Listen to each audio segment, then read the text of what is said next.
Hello, good morning बच्चों। आपका साधारण ब्याज स्टार्ट किया था हमने। आज साधारण ब्याज का दूसरा पार्ट स्टार्ट कर रहे हैं। जो क्वेश्चन मैंने आपको सेंड किए थे उन क्वेश्चनों को आज सोल्व करेंगे, ठीक है। चलो आज के क्वेश्चन स्टार्ट करते हैं, ठीक है। पहला क्वेश्चन देखिएगा आप। चलिए क्वेश्चन नंबर 1 देखते हैं।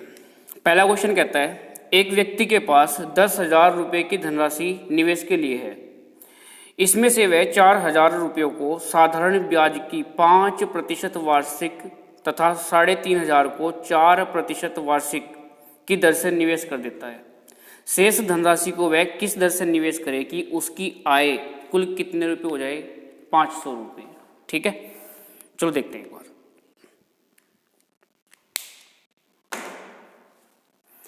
चलो आप मुझे बताओ, उस व्यक्ति के पास कुल कितने रुपए हैं? 10,000 रुपये, ठीक है भाई। इन 10,000 रुपये में से 4,000 रुपये इन्वेस्ट कर दिए। किस ब्याज की दर से? 5% की दर से, ठीक है। उसके बाद इन्हीं 10,000 रुपयों में से 3,500 रुपये इन्वेस्ट कर दिए 4% वार्षिक ब्याज की दर से। अच्छा बताओ, 10,000 में से अगर 4,000 रुपये एक दे दिए, 3,500 रुपये एक दे दिए, तो बाकी कितने बचे? 2,500 रुपये, 2,500 रुपये, ठीक है। तो इसी राशि को पूछ रहा है कि कितने परसेंट ब्याज पर उधार दिया। इस राशि को 5% पर दिया, इसको 4% पर, और इसको पूछा है भाई कितने परसेंट पर उधार दिया। अच्छा बताओ, जब इसके पास टोटल साधारण ब्याज वापस आया 10,000 रुपये पर, तो टोटल साधारण ब्याज कितना आया? 500 रुपये। चलो आप मुझे एक बात बताओ, अगर आपने 4,000 रुपये 5% की दर से उधार दिए हैं, तो 4,000 रुपये पर 5% ब्याज कितने रुपए के बराबर होगा? 40 पंजे 200 रुपये ब्याज, ठीक है। इन 3,500 रुपये को 4% के हिसाब से दिया था आपने, तो 4% ब्याज कितना होगा भाई? 35 चौका 140 रुपये ब्याज। तो 200 रुपये तो आपने इन 4,000 रुपये से कमाए, 140 रुपये इन 3,500 रुपये से कमाए, तो टोटल कितने कमा लिए? 340। 200 इससे, 140 इससे, तो टोटल कितने हो गए? 340। आपको कुल कमाई कितनी करनी है? 500 रुपये। तो भाई ये जो बची हुई राशि है, इससे आपको कितने रुपये ब्याज कमाना पड़ेगा? 200 और 140, 340, तो बाकी कितने बचे भाई? 160 रुपये। ये 160 रुपये आपको कहाँ से कमाने पड़ेंगे? बची हुई धनराशि से। तो बताओ, अगर 2,500 रुपये पर 160 रुपये ब्याज मिलता है, तो कहता जी प्रतिशत बताओ। तो प्रतिशत निकालने में क्या करोगे? 100 से गुणा कर दोगे, ठीक है।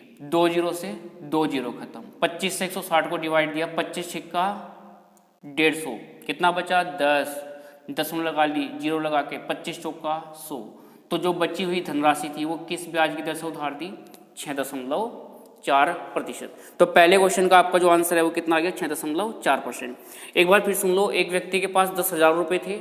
उसने उन 10,000 में से 4,000 रुपये 5% की दर से उधार दिए और 3,500 रुपये 4% की दर से उधार दिए। तो पूछता है कि बचे हुए जो पैसे हैं वो किस ब्याज की दर से उधार दे कि उसे कुल 10,000 रुपये पर ब्याज कितना मिले?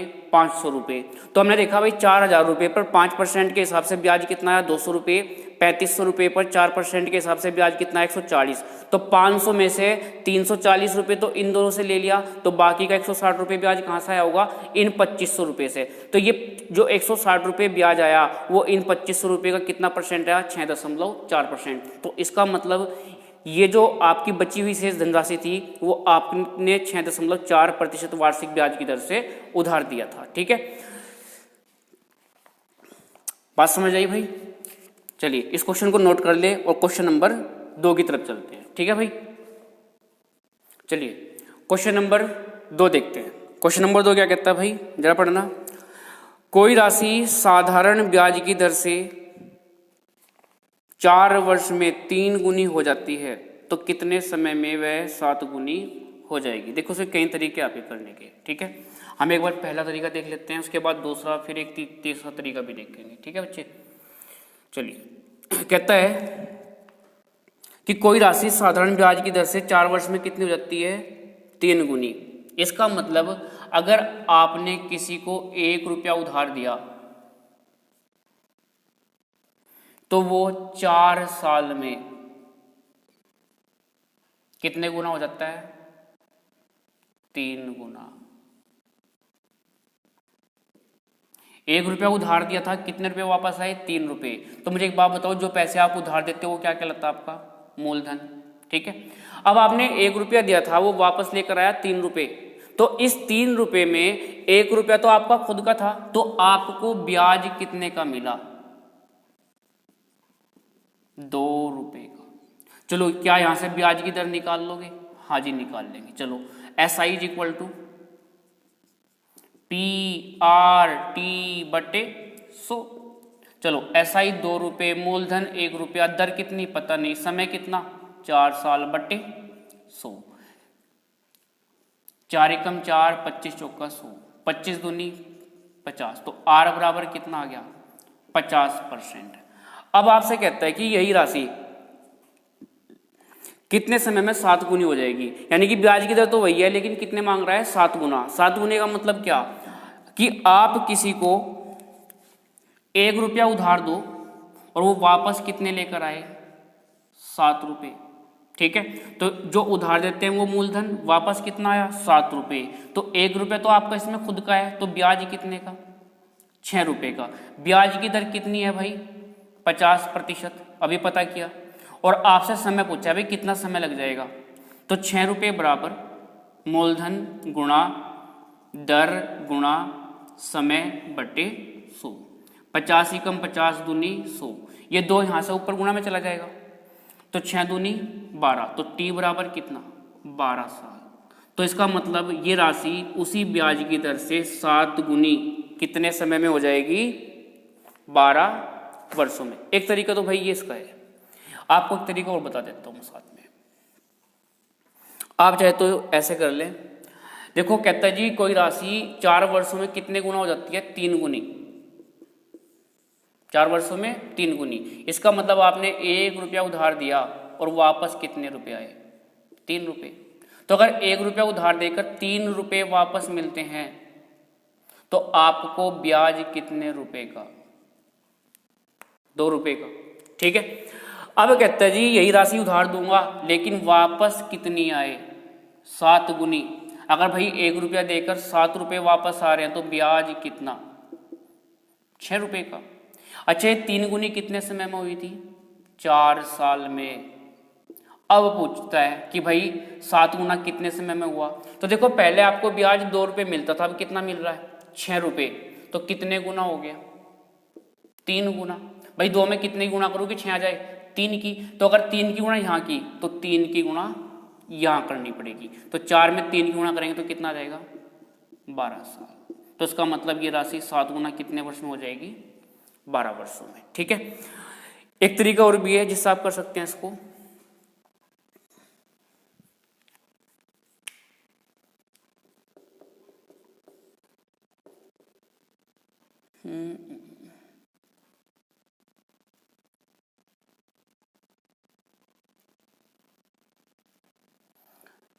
N1 minus 1 upon N2 minus 1 is equal to T1 upon T2।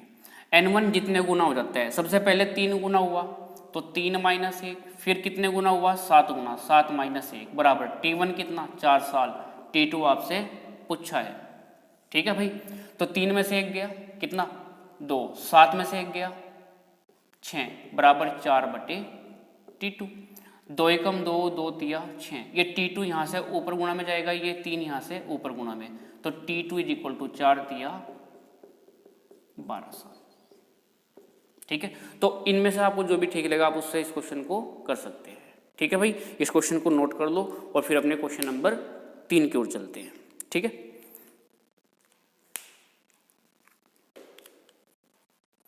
उतार दीजिए।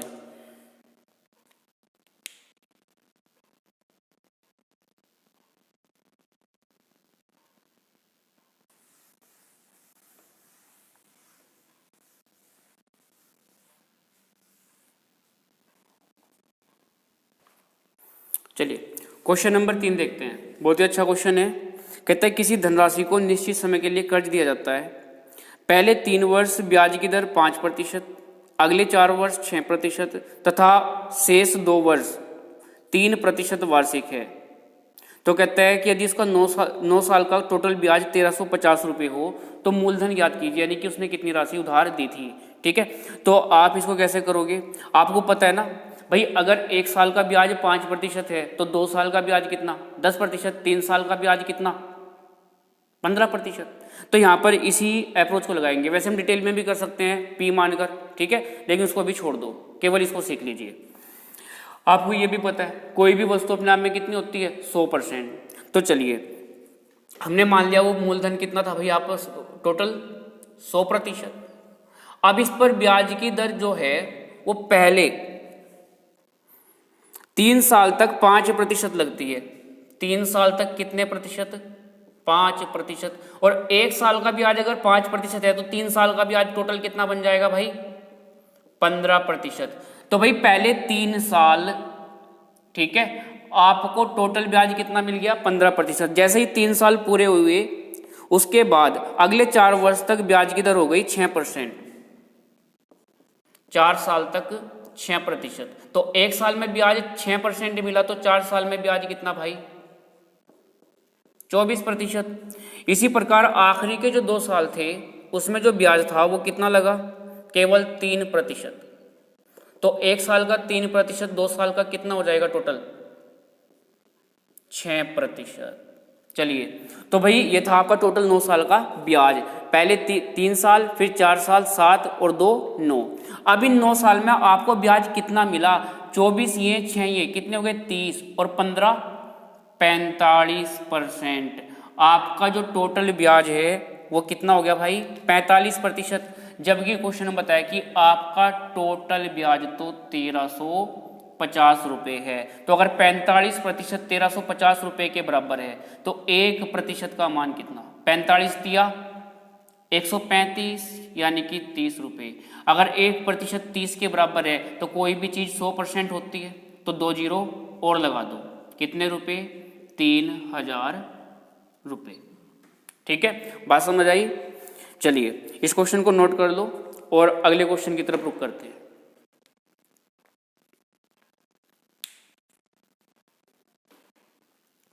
भाई अगर कोई बात समझ ना आ रही हो, ठीक है, तो उसको कमेंट में लिखकर जरूर बताएं। कमेंट करके बताएं कि भाई ये चीज़ समझ नहीं आ रही है, तेज जल्दी तो नहीं पढ़ा रहा हूँ, या जो भी आपको समस्या हो, ठीक है, उसको मुझे जरूर बताएं। ठीक है भाई, चलिए क्वेश्चन नंबर 4 देखते हैं। चलिए क्वेश्चन नंबर 4 देखते हैं भाई। कहता है जी एक आदमी 500 रुपये पी को किसी निश्चित दर पर तथा 2000 रुपये क्याऊ को 2% अधिक दर पर कर्ज देता है, तो 3 वर्ष के बाद पी तथा क्याऊ दोनों से कुल 345 रुपये साधारण ब्याज आता है, तो क्याऊ को किस वार्षिक दर से कर्ज दिया था? ठीक है भाई, चलो एक बार देख लेते हैं। एक आदमी है, उसने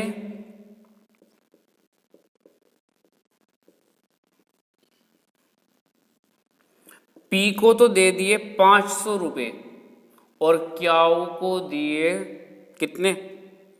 2000 रुपये। ठीक है, अब इस पी को जिस ब्याज की दर से पैसा दिया था, इस क्याऊ को इससे 2% अधिक दर पे दिया। कितने परसेंट ज़्यादा पर दिया? 2%। अब 3 साल बाद क्या हुआ कि पी तथा क्याऊ दोनों से कुल 345 रुपये साधारण ब्याज प्राप्त हुआ। दोनों का जो टोटल साधारण ब्याज था वो कितने रुपए था भाई? 345 रुपये। तो कहता है जी क्याऊ को किस वार्षिक दर से कर्ज दिया था? तो क्याऊ की वार्षिक दर तो भाई ये है ना, इसके बारे में आपसे पूछ रहा है। चलो एक बार डिटेल से कर लेते हैं, फिर दोबारा एक बार वैसे समझ लेंगे शॉर्ट से, ठीक है। चलो देख लेते हैं। ये बताओ 500 रुपये पर ब्याज की दर 8%, समय कितना था, सॉरी 3 साल। तो SI बराबर PRT बटे 100। ये तो P का ब्याज हो गया। इसी प्रकार क्याऊ का ब्याज कितना आएगा, क्याऊ का मूलधन 2000, दर कितनी है R+2, समय कितना वही 3 साल बटे 100। तो इस व्यक्ति ने जब इन दोनों के ब्याज को आपस में जोड़ लिया तो जोड़ने के बाद एक कितने रुपए आया भाई, 345। तो आपको यहां से क्या करना है, इस R की वैल्यू निकाल देनी है। कैसे निकाल लोगे, 2 जीरो से 2 जीरो कैंसिल, 2 जीरो से 2 जीरो कैंसिल, ठीक है। अच्छा 20 तिया कितना होता है 60, चलो एक रुको, 5 तिया 15R प्लस 20 तिया 60, 60 एकम 60R प्लस 60 दूनी 120। भाई 20 की 3 में गुणा करिए 60, 60 की गुणा 2 में करेंगे तो कितना आ जाएगा 120, बराबर कितना 345। अच्छा 15 और 60 कितना हो गया 75R बराबर, ये 120 इधर आएगा माइनस बनेगा, तो 345 में से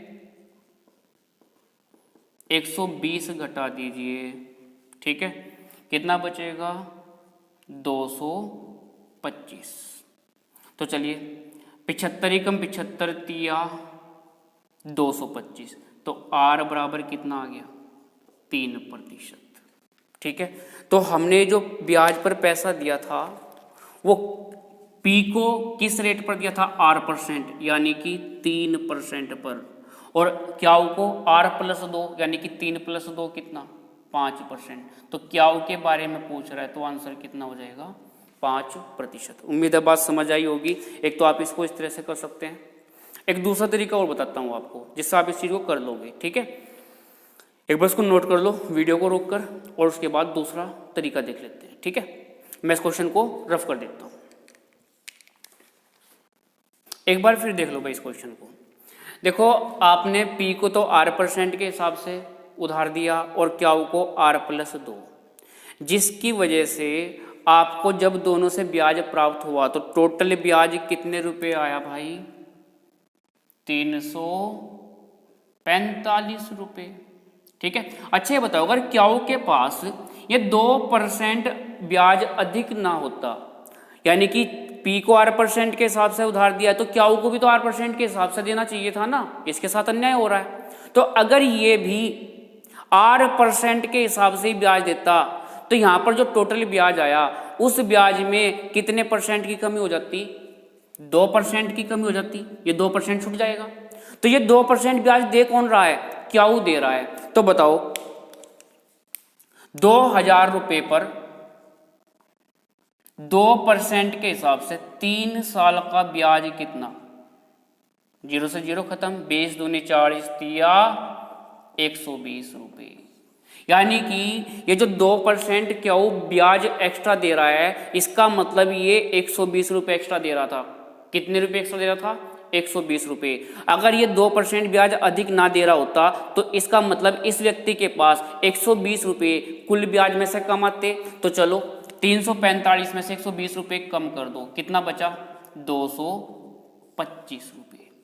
अब देखो इसके पास भी R% ब्याज की दर रह गई, इसके पास भी R% ब्याज की दर रह गई। अगर दोनों ही R% ब्याज देते तो टोटल इस व्यक्ति के पास ब्याज कितना आता 225 रुपए। कितने रुपए 225। टोटल 2500 रुपए, टोटल ब्याज कितना 225 रुपए। और भाई समय कितना दे रखा है, टाइम 3 साल।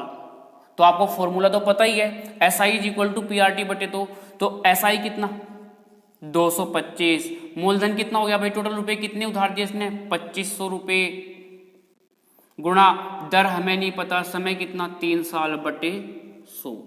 चलिए 2 0 से 2 0 खत्म, 25 ही कम 25 निम्मा 225, 3 ही कम 3 3 तिया 9, तो R बराबर कितना आ गया 3%।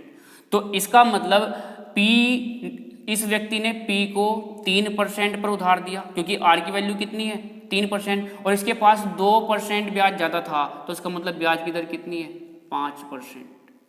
ठीक है भाई, तो P ने 3% ब्याज दिया और क्याऊ ने 5%। क्याऊ के बारे में पूछा है तो आंसर क्या कर दोगे 5%। तो दो तरीके हैं, दोनों में से आप जिसको चाहो प्रयोग कर सकते हैं। ठीक है भाई, चलिए इस क्वेश्चन को नोट कर लें और अगले क्वेश्चन की ओर बढ़ते हैं। क्वेश्चन नंबर 5, ठीक है, और वो क्वेश्चन नंबर 5 आज की वीडियो का लास्ट क्वेश्चन होगा। ठीक है, इसके बाद अगले 5 क्वेश्चन अगली वीडियो में मिलेंगे और आपके नेक्स्ट 5 क्वेश्चन नेक्स्ट वीडियो में मिलेंगे। ठीक है, तो धीरे धीरे थोड़ा थोड़ा करके पढ़ना है। ठीक है, इसके बाद ये चैप्टर कंप्लीट हो जाएगा, नया चैप्टर हम स्टार्ट कर देंगे। ठीक है, नोट्स जरूर तैयार करते हैं ना साथ में। ठीक है भाई, मैं चेक करूंगा। किसी राशि पर 5% वार्षिक ब्याज की दर से 6 वर्षों का साधारण ब्याज उसी धनराशि पर 4% वार्षिक साधारण ब्याज की दर से 7 वर्षों के साधारण ब्याज से 248 रुपये अधिक है। चलो भाई, आपको पता है कोई भी धनराशि अपने आप में टोटल कितनी होती है 100%।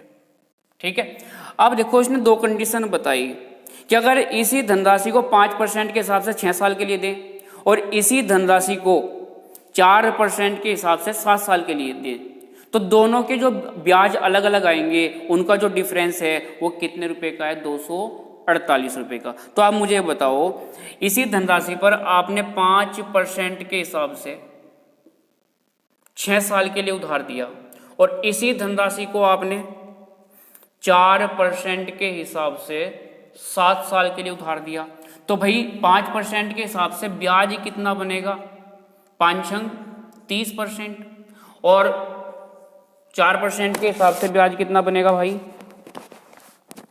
7 चौक 28%। कोई दिक्कत नहीं है भाई, यहाँ पर साधारण ब्याज 30% है, यहाँ पे कितना है 28%।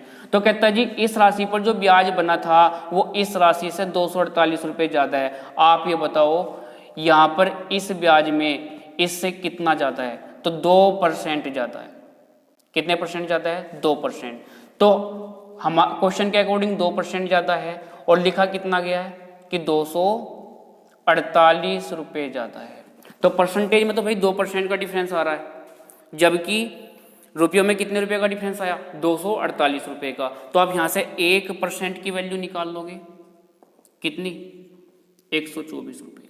अब यहाँ से आपसे 2 क्वेश्चन कर सकता था, जबकि क्वेश्चन किया है आपसे कुछ और। अगर आपसे पूछ ले कि भाई मूलधन कितना है तो 100%, तो 2 जीरो और लगा दोगे, कितना आ जाएगा 12,400। लेकिन क्वेश्चन आपसे ये पूछा है कि उसी धनराशि को 3% वार्षिक दर से, उसी धनराशि पर 3% वार्षिक दर से 3 साल का साधारण ब्याज क्या होगा।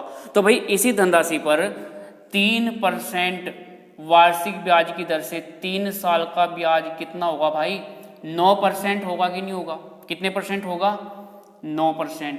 और इसी के बारे में आपसे पूछ रहा है, तो 1% अगर 124 है तो भाई 9% कितना होगा, तो 124 गुणा 9, 9 चौक 36, 9 दूनी 18 और 3 21, 9 एकम 9 और 2 11, तो 1116 रुपये आंसर। ठीक है, अगर आपसे मूलधन पूछ लेता तो आप क्या करते, बस 2 जीरो और लगा देते, कितना आ जाता 12,400 रुपये मूलधन। ठीक है, चलिए बच्चे आज के लिए इतना ही। ठीक है, अगले 5 क्वेश्चन नेक्स्ट वीडियो में आपको मिलेंगे। ठीक है, अगर कोई भी चीज़ कोई भी समस्या हो आपको, उसको भाई मुझे कमेंट बॉक्स में मैसेज करके जरूर बताएं। ठीक है, धन्यवाद।